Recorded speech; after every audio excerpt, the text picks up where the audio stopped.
Eh bien, bonjour à toutes et tous. Désolé pour le son, mais je me retrouve en pleine rue. Précisément, je me trouve donc à New York. L'objectif étant de voir si, oui ou non, il est intéressant de s'équiper en tech au niveau donc des États-Unis.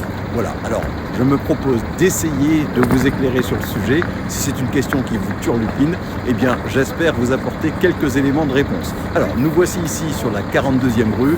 Nous aurons l'occasion d'aller sur un Google Store, mais également sur un Apple Store, ce qui vous donnera quelques indications pour savoir si, oui ou non, cela peut valoir la peine, oui, non, de faire des dépenses tech directement ici, aux États-Unis. Alors, comme vous le verrez juste ici, c'est la queue, parce qu'on est dans une période très particulière. On a appris il y a encore quelques jours que nous devions faire des tests pour rentrer en France. Donc voilà pourquoi il y a la queue, et beaucoup de petits Français se précipitent un peu paniqués afin de pouvoir faire ce test et go back to France. Alors, c'est parti. Faisons-nous, oui ou non, de belles affaires en achetant sa tech aux États-Unis? On essaiera de le voir. Allez, c'est parti.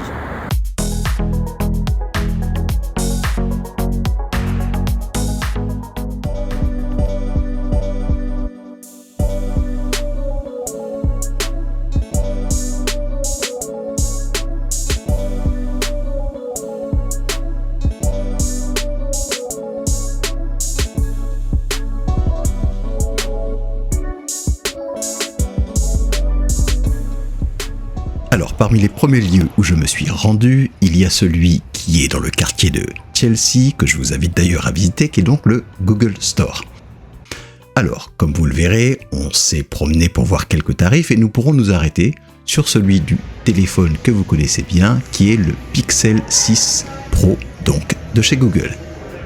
Alors, vous noterez ici qu'il est donc affiché au tarif de $899, donc il suffit déjà de comparer avec le prix où il est affiché en France.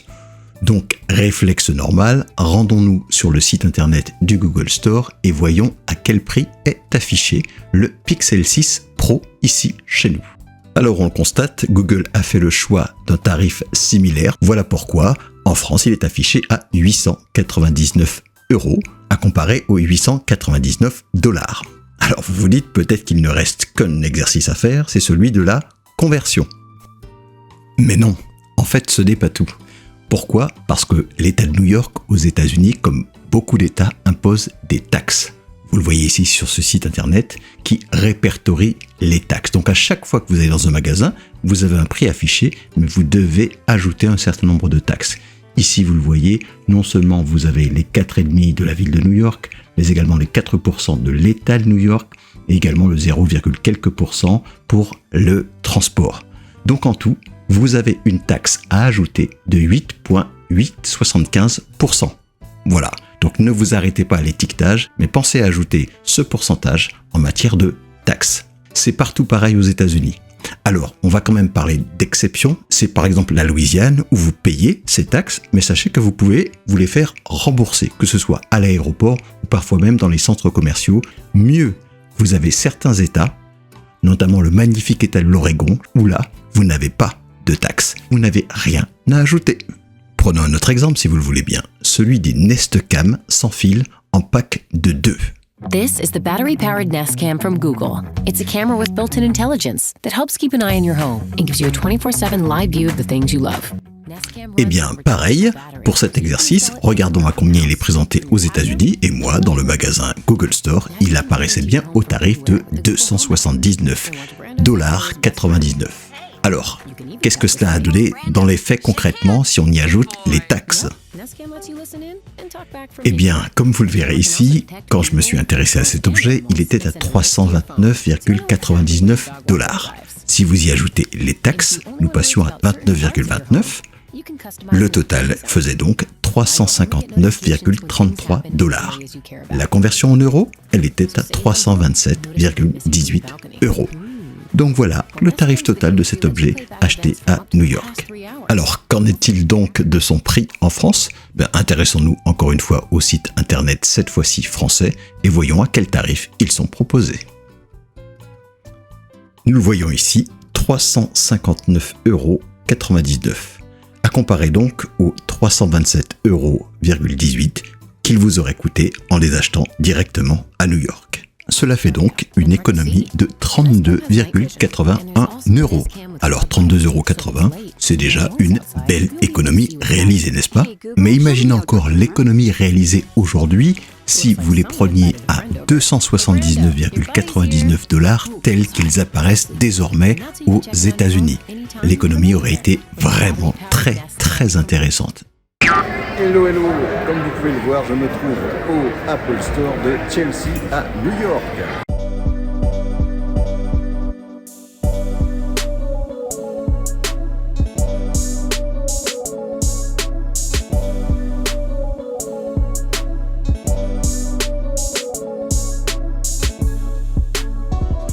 Alors, pour l'exercice, je me suis également rendu donc dans un Apple Store et je me suis intéressé pour que vous puissiez avoir un exemple sur l'iPhone Pro Max 13.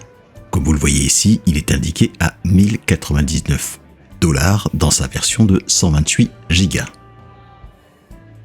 De la même manière, voyons à quel tarif il est présenté sur le site français de l'Apple Store. Nous le voyons, l'iPhone 13 Pro Max en 128 Go est à 1259 €. À quel tarif l'auriez-vous eu à New York? 1099 $. Vous y rajoutez la taxe 97,54 $, soit un total de 1196 $54. Qu'en est-il de la conversion en euros? Allons sur Internet et voyons le résultat. Vous voyez une conversion totale de 1064 €. 1064,72 € qu'il faut donc comparer aux 1259 €, soit donc une économie de 194,28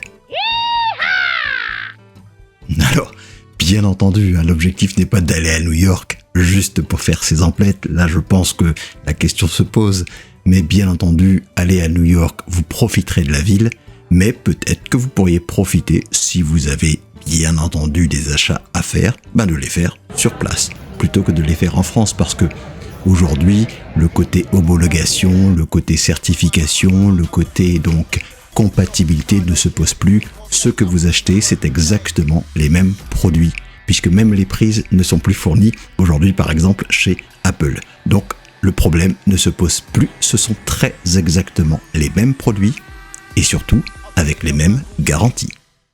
Voilà, j'espère franchement que cette vidéo et son contenu vous aura plu. Vous aurez noté, j'ai réussi à passer entre les gouttes des restrictions sanitaires pour ce voyage rapide à New York. Mais si cela peut vous donner quelques idées et quelques éclairages, si le contenu vous a plu, n'hésitez pas à le faire savoir, vous savez comment faire. Et n'hésitez pas à vous abonner si vous ne l'êtes pas encore pour avoir du contenu divers et varié sur Tech à la maison. Parler de tech de façon très simple, sans prise de tech, j'avais envie de dire, mais celle-là, elle était un peu facile. Allez, je vous souhaite le meilleur pour la suite et je vous dis à très bientôt. Allez, au revoir.